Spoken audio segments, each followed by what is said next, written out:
Good afternoon, everyone. Thank you for joining us today for Is Business Certification Right for You? I'm Rebecca Chauncey, Interim Director for the Illinois Small Business Development Center, or SBDC, at Build Bronzeville. So pleased to have you with us today. And today's training is brought to you at no cost because it's funded in part through a cooperative agreement with the United States Small Business Administration, or the USSBA, the Illinois Department of Commerce and Economic Opportunity, and the Urban Juncture Foundation. A couple of housekeeping notes today. Please, if you have questions, type them in the Q&A section, which you will see if you hover at the bottom of your screen, and you can type the questions in real time. If relevant in the moment, I will share them with our presenter. There will also be time for Q&A at the end of the training. And if at the end as well, if you're not in a position where you can type questions, I will allow you to raise your hand and you can speak aloud. And so I'm so pleased to introduce today's presenter. Maura Downs is the Managing Director of Government Contracting Program and Services at the WBDC. In this role, Maura oversees the WBDC's APEX Accelerator, as well as the WBDC Small Business Transportation Resource Center. She has over a decade of experience counseling small businesses on obtaining diverse business certification, leveraging those certifications for government contracts and all aspects of government contracting. She is a subject matter expert on certification, including the DBE program and local MBE and WBE programs. And I personally am grateful to have Maura work with us today. We've partnered with her and her colleagues at the WBDC for several years now, and it's always a pleasure. So we're in for a treat and some real truth about what it means to have business certifications today. So without further ado, I pass the mic on to you, Maura. Thank you, Rebecca. Thank you for that introduction. And yes, the WBDC loves any chance that it gets to partner with Build Bronzeville and Urban Juncture. So thank you. So like Rebecca said, I'm Maura Downs. I'm the Managing Director of Government Contracting Services from the Women's Business Development Center. And I am, I guess, an expert in business certification. Before I get started, though, I have to add a huge caveat to all of this, that since the beginning of this year, the ground has literally shifted beneath us on this topic.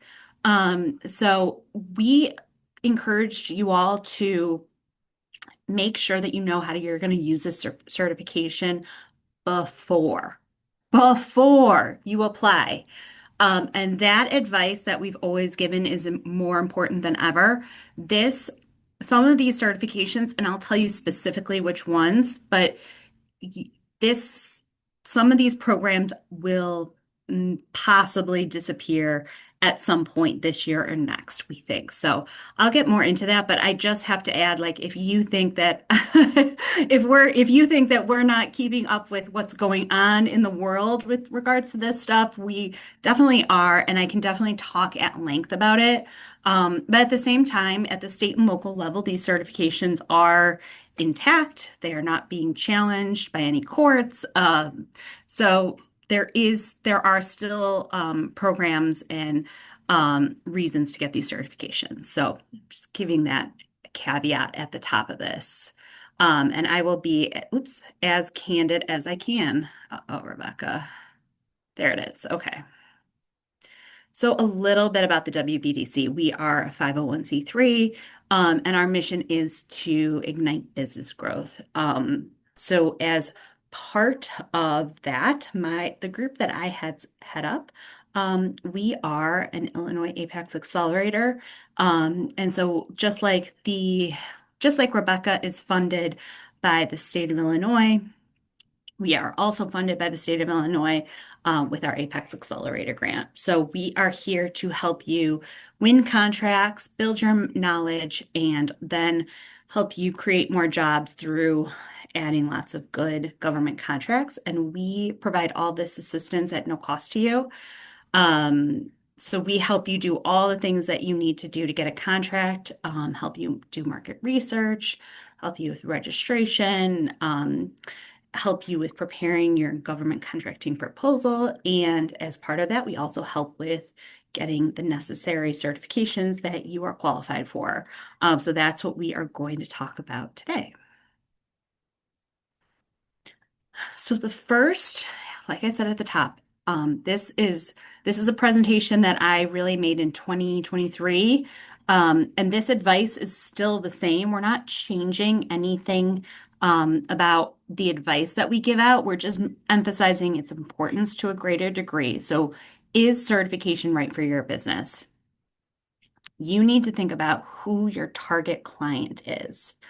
Um, so we get a lot of questions about, I got this certification and it isn't working for me.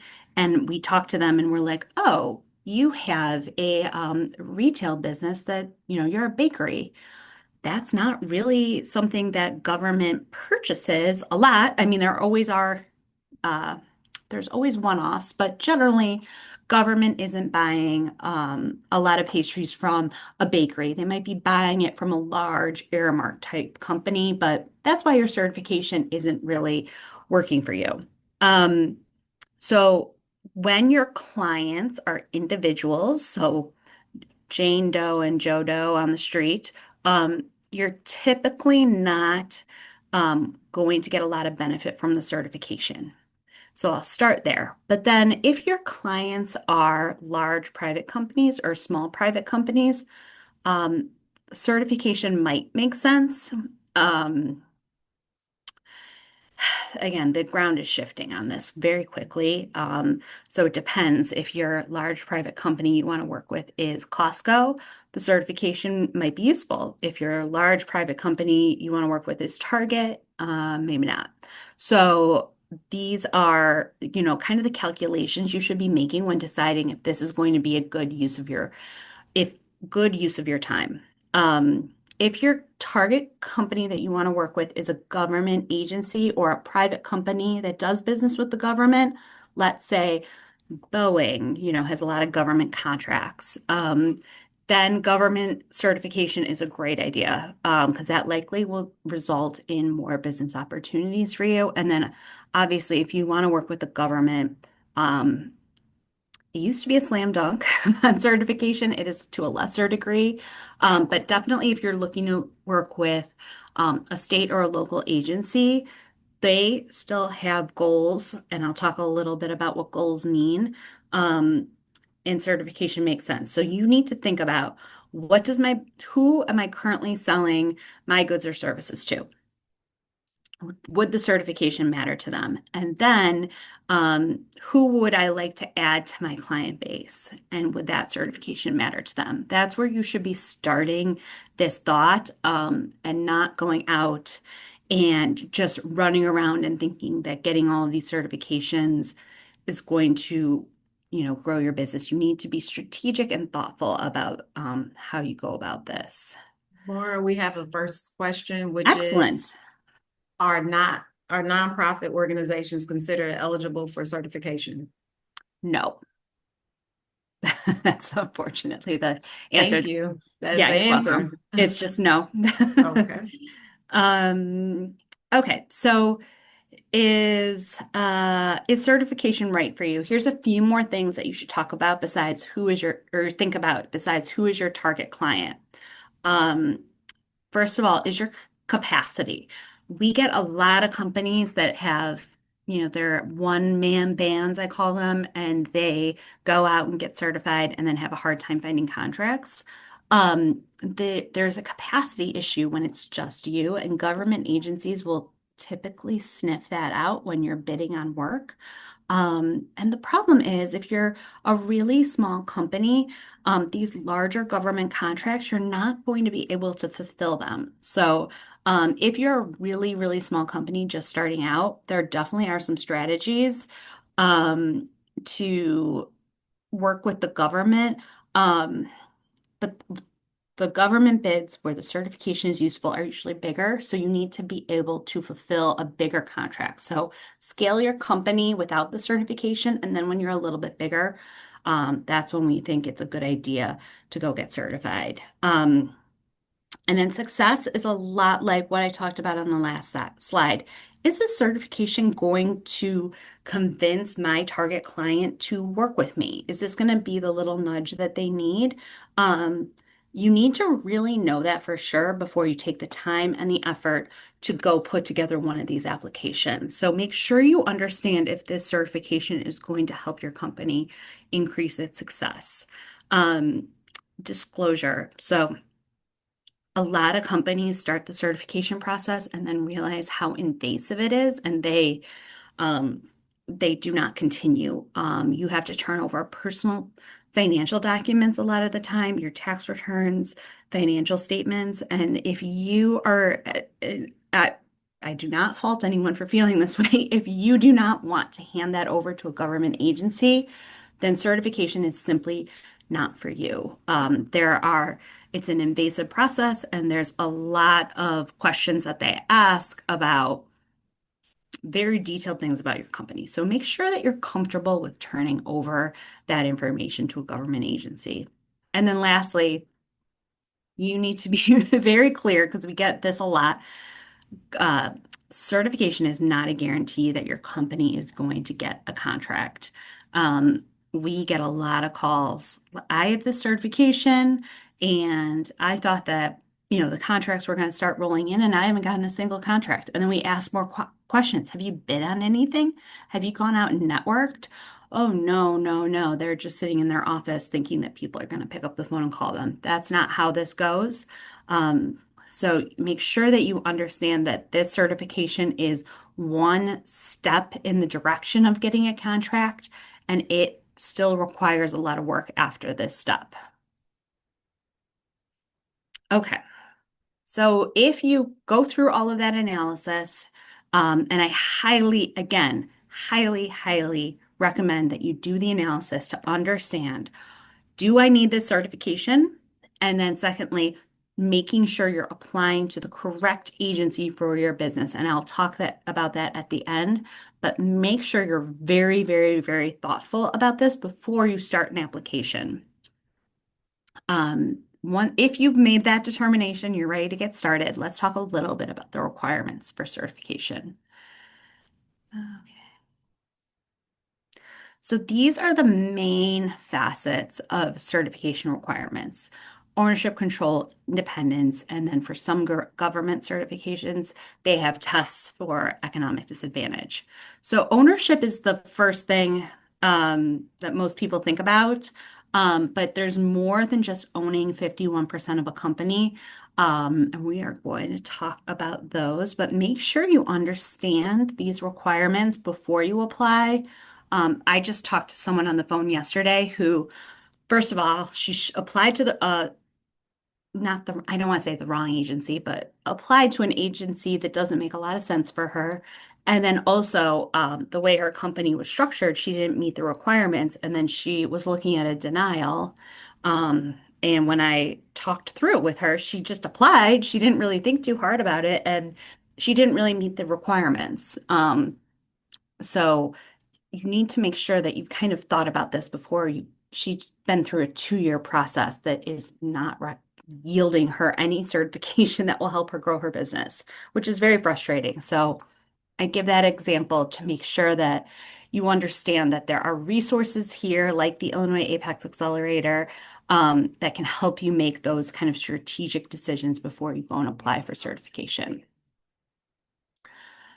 So, ownership. All companies are required to have at least 51% ownership by qualifying individuals. So, they look very closely at those indicators of ownership. So, the things that they look at are your corporate documents. So, if you're an LLC or a corporation, they will look at your operating agreement or your bylaws and your meeting minutes and your stock certificates to make sure that those documents show that you own at least 51% of the company.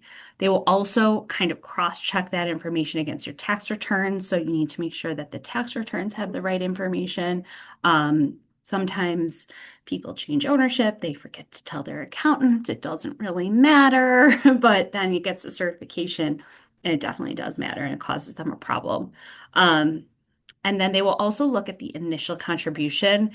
If you are the 100% owner of your company, none of this is going to be a problem. This really comes into play in situations where, maybe it's a husband and wife team, and the company was started by the husband and wife team, and they put in, $1,000 of their marital funds to start the company, but they made the ownership 51% the wife and 49% the husband. Well, that's not going to qualify because they want to see 51% of the money come from the wife and 49% of the money come from the husband, um, in order to show that, the ownership interest is commensurate with the contribution made to the company. So that's very in the weeds. Again, most small businesses are 100% owned by one person who qualifies, and all of this is fairly easy. So if you have questions about that, I'm happy to answer those at the end or in an individual meeting.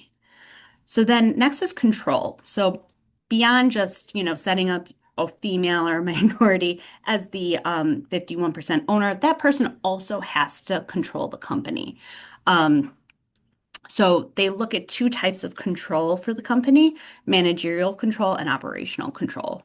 Um, so managerial control is really who is authorized by the company's documents to make decisions on behalf of the company. So if you are a corporation, you have a board of directors, and the directors are uh, to the ones who make the major decisions for the company. So they'll look really closely at the board of directors to make sure that they meet all of the requirements. And then if you are an LLC, they'll look at who is the manager of that LLC and what authority the manager has of the LLC as dictated by the operating agreement. So make sure you understand what your documents say. Like I said, the person that I spoke to yesterday who got a denial, that person did not understand what was in her corporate documents before she applied. And that ended up with, again, a denial because she didn't really understand. And which is, again, totally understandable because a lot of small businesses, draft these documents right when they start out. They don't think too hard about them. They throw them in a drawer. They dust them off when they go to get certified, don't read them, but don't realize what they say in there. So make sure you read those documents before turning them in. And then indicators of operational control. Those are things like who signed the documents, who's signing leases, who's signing contracts, who is making, they'll look at things to see who's making the final decision, who's authorized to execute things. And they will, in this part of the analysis, look at operational control in terms of experience in the area that the business operates. So, if you have an HVAC company and you have been a nurse for 20 years and then you decide to start an HVAC company, they'll kind of look sideways at that when they look at your resume. So make sure you're adding in all the context. Maybe you were a nurse for 20 years, but you grew up. Your dad was an HVAC contractor. You've worked as an HVAC contractor during the summers when you were growing up, and you've been around it your whole life, and that's why you're starting an HVAC company. Those are the kind of things that you want to include on your resume if you're in a situation like that, because otherwise they're going to think that you do not have the experience that you need to run this type of firm. But overall, again, if you're the sole owner of a company, and it newly formed and have corporate documents set up, none of this is really going to be an issue for you. Okay, independence is a little bit tricky because it's not super clear cut. The rules kind of just say you need to be able to operate independently of any other firm. And what that means kind of practically is like if this other company that you work with goes out of business or that you're, related to, if they go out of business, are you going to go out of business too? That's really kind of how the test works. But how you would determine that is tricky. So, indicators of independence include too much interaction with another company. And what too much is, and when you cross the line from okay amount to too much, that is really hard to say. So you want to make sure that you're just making or that you're showing a diversity of folks that you work with. So, if you have a loan and a contract and purchased or got free equipment from somewhere and then hired all your employees from one company, that's going to be too much relation between your company and that company. But if you get a loan from a bank and then you worked somewhere and then you started a company and you have contracts from a bunch of different places, including the place you used to work at, um, and you purchased your equipment from a normal place that sells equipment to all sorts of places, you're not going to have a problem with this. It's just when all of these things are from one same place, they're going to be like, wait a second, this is too much interaction. And this is really just, this company isn't a real company. It's more of just like a division of this other company. But this is rare and doesn't come up a lot. I just bring it up because what happens is when they start asking questions about, where did you purchase your equipment from? Or, where, um, where did your financial assistance come from? Or do you share any space or employees? That's what they're getting at. They need to check to make sure that it's not all from the same place. And so they ask a lot of questions regarding this that people sometimes say, why are they asking me this? Okay, and then last is economic disadvantage. Certain government certifications have restrictions on the size of the business or the owner's personal net worth. So, government certifications typically require that a business is small, and there are size limits that are issued by the SBA that are important to understand that you are a small business. Now, these size limits are in, I think they start in the millions of dollars. A typical size limit, there's like one that's 16.5 million. Construction ones can be 32.5 million. These are big dollar limits. So, um, I think probably most folks don't have to worry about this.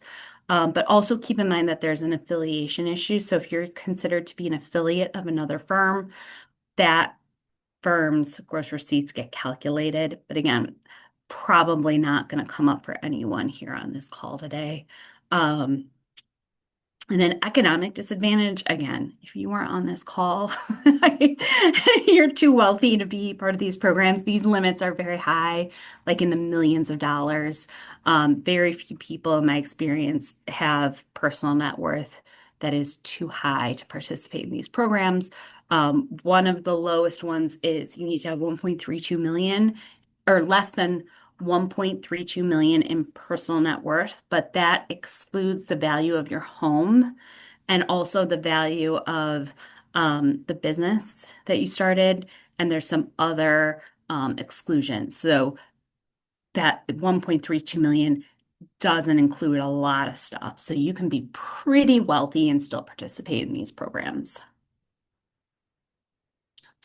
Okay, so now we're going to get into the types of certifications. And bear with me because this is where it gets really confusing. So I'll try to break this down in a way that makes it easy for you all to understand. Um, and then I'll kind of get into the nitty-gritty of what is actually going on in the world, which is a strange world that I never thought I would see. Okay, so if you are interested in working with the federal government, we used to recommend that you get certified with them. Right now, we do not recommend any of the federal certifications. I'm not sure what's going on with these certifications. So I think for your 2025 planning, federal government, you might want to stay away from it for the moment and then make that part of maybe your 2026 plan when the dust has settled a little bit on all of the changes that are going on right now. But if you're not working with the federal government, now is not the right moment to start. So I'll talk on the next page. There are some self-certifications that you can get through a registration at sam.gov.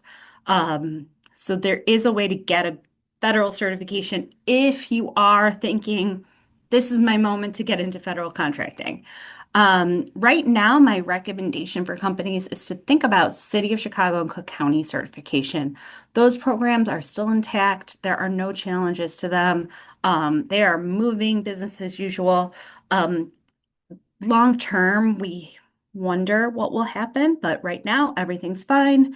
So I would recommend starting there if you're really interested in working with the government, and are interested in working at the state and local level.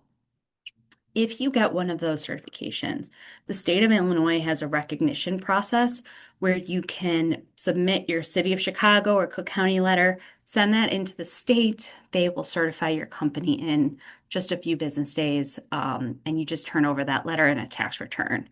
Um, so this is a really, really good option for you if you're looking to work at the state and local level. And then lastly, if you're looking to work in the private sector only, so you're not really interested in government contracting, which frankly, at this moment, I wouldn't blame you. Maybe start with certification from either the WBENC, which is, this is where it gets really confusing. Our organization, the WBDC, will certify you with the WBENC certification. Sorry for all the acronyms, and that is for women. And then if you're identifying as a minority individual, you can go to our sister agency, the Chicago Minority Supplier Development Center, and they will certify you. These certifications have no personal net worth or size limits, so that's kind of nice. And it's a little bit less cumbersome than going to a government agency. So if you're not sure about working with the government, but you want to get certified, that's where I would go if I were you. I am happy, and I'll put my link in the chat at the end. I'm happy to walk through all of this with you and talk about your specific business and your specific circumstances and advise on whether or not certification would be a good option with you. And if so, which of these agencies you should start with. So I just show this to you this is a cheat sheet that I keep for my own purposes, but this is just my handy dandy cheat sheet because I have been doing this for 15 years and I can't keep all of this straight in my head. I have to keep this handy for when I get questions, but this is kind of what goes into all of it. And a lot of people like to see how this gets laid out when you see every single agency and how they have these different certifications. So these are just the local certifications. So you have City of Chicago, Cook County, and then the state of Illinois. These two certifications down here at the bottom, the Illinois DBE and the Illinois ACDBE, the AC stands for Airport Concession. These two certifications are federal certifications that are administered locally. And I point them out. There are legal challenges to this program at the moment that is going through the courts. So we are not sure that it might continue to exist, but it might not. This program is being challenged, and we are not sure what the current administration's Justice Department is going to do with regards to these programs. So I'm just being candid with all of you, and I'm saying, um, if you're not 100% certain that these certifications are going to result in you getting work, do not apply for them because they might be gone by next year.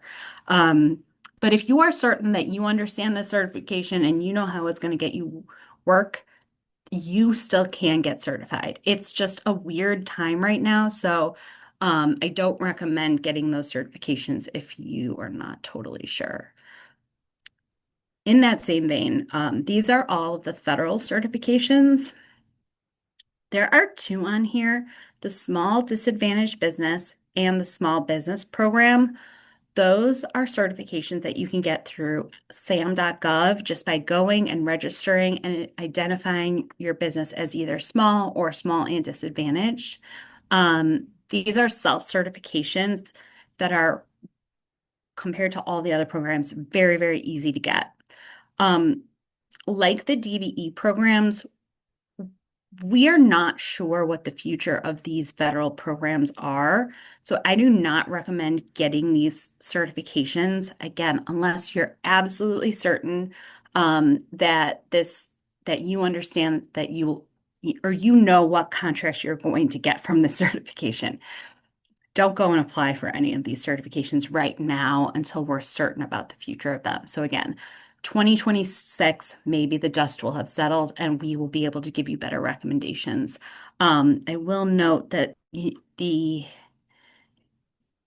it's not on here. Never mind. Things are changing rapidly. Um, I would love to update this spreadsheet, but I don't know what's going to change and what's going to stay the same. So, like I said, it's a weird time. And these are the two private certifications. I think I kind of sound like I might just be shilling for my own agency by recommending them, but these are good certifications to get if you're really just looking to work in the private sector. Um, again, the current atmosphere is very different from how it was a year or two ago. So these certifications, um, you need to know how you are going to use these certifications to market yourself to a company. So make sure you understand that before you go and get the certification I just cannot emphasize that enough. And we here at the Illinois APEX Accelerator can help you do that. This is what we do. So please use this as a resource before you spend all of your precious time and energy getting a certification that may not help you. And money, right, Maura? Yeah. And the money. Oh, yeah, that's a great point, Rebecca. Some of these certifications, so our certification has an application fee. The federal certifications are all no cost, and then the city and and the county do have application fees. So you're 100% right. Don't spend money you don't need to spend. For sure. Great point, Rebecca. Okay. So just a quick note about the process for getting the certification. I get a lot of questions from people about how should I go about this? And my advice is always start with the document list. Every certification has a long list of documents, things like resume, um, stock certificates, tax returns, lease, equipment titles, long list of documents.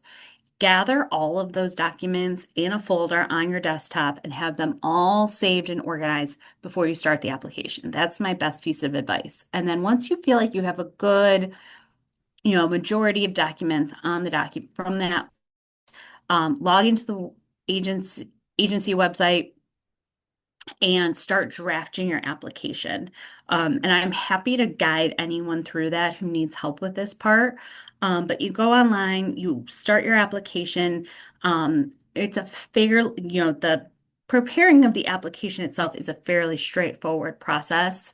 It's that making sure you know and understand the rules for the agency and what your documents say is the most important thing. And again, we here can help you with that. So gather all of your documents and then draft your application. And once it's all there, and you've filled out the application, then you submit the application to the agency, and the agency will review your application. And they always ask follow-up questions like, could I have the extension for your 2024 taxes? Or, I didn't see your lease agreement. Please send me your lease agreement. Sorry, I didn't silence my Teams chat. And then once you've gone through the rounds of questions, there's going to be a site visit. Those are used to be in person. Now they're mostly virtual, I believe. And they will, sometimes do a FaceTime call, um, or on the phone and just ask you questions. They just want to make sure that you can kind of talk, that you are who you say you are is really the check that they're doing. They're not trying to play any sort of gotcha game or try to say that you don't own your company in the site visit. They're really just making sure that you are the business owner, that you can talk intelligently about your business, that kind of thing. That it's not a test of your knowledge of any particular topic. Once you've done all of that, the agency goes back. They usually have a committee that reviews all of the applications. The person who reviewed your application goes to the committee and says, I think this person qualifies. Here's why. And then they approve your application, hopefully. They sometimes do deny applications, like the woman who I talked to yesterday got denied.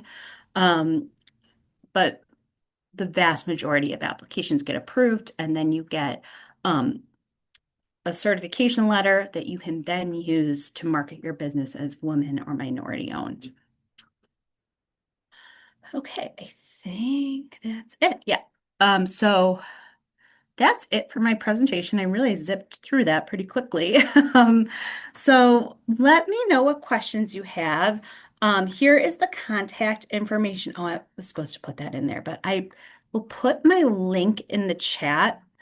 Or Rebecca, do you want me to give it to you? I can do it for a follow-up. I'm going to enable the chat so then you'll be Yeah, I can able put it to, in. you Yeah, could I type will it in there.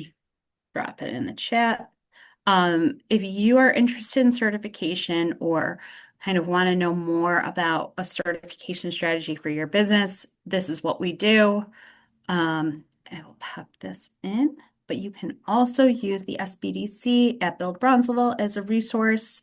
You have a lot of different avenues that you can use to help grow your business. So we are here to just help. Okay, Let me add, because I think you put needed to your, hit everyone, so I'm just gonna repost that. oh, Because okay, sorry. initially it just went Oh, to thank us. you. You're welcome. Thank you, everyone. This is the opportunity that I mentioned earlier. If you have questions, please raise your hand or you could type them in the Q&A section. We can address those before disconnecting.